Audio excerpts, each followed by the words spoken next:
आज भी हम लोगों को मिला था सामाजिक समस्या। माइक के पास इसलिए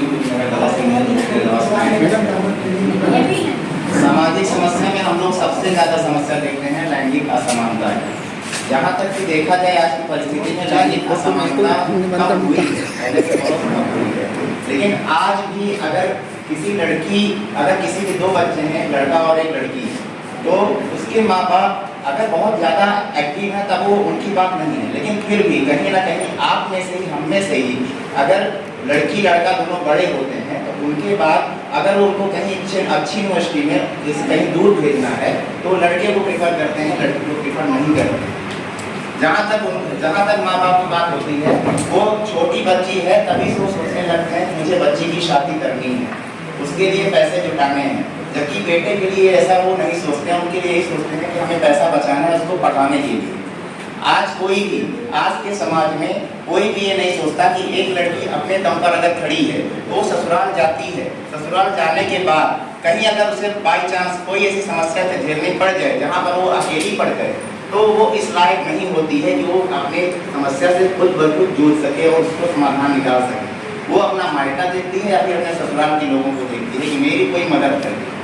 इसलिए आज के समाज में जिस तरह दिखाया गया है पहले उसमें कि एक पड़ोसी कह रहा है, एक पुरुष को बेटी हुई है, पड़ोसी कह रहा है कि तुम्हें तो बेटी हुई है, अब तुम क्या करोगे? तो पिता भी परेशान है कि हाँ हमें क्या ही बताऊँ, मुझे तो बेटी पैदा होगी। जबकि बेटी खुश है।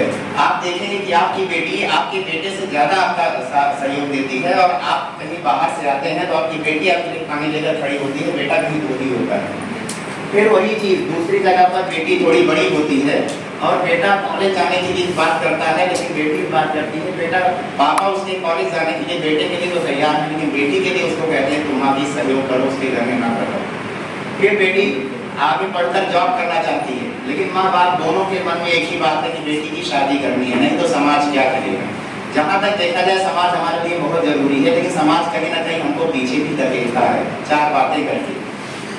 फिर आगे उसी बेटी की शादी कर दी जाती है जहाँ पर वो जॉब नहीं कर पाती है, और वो जाके ससुराल में उन्हीं सारी पीड़ाओं को, अगर उनका ससुराल अच्छा नहीं मिला तो उन्हीं पीड़ाओं को झेलती है जो आज तक स्त्रियाँ झेलती आई हैं।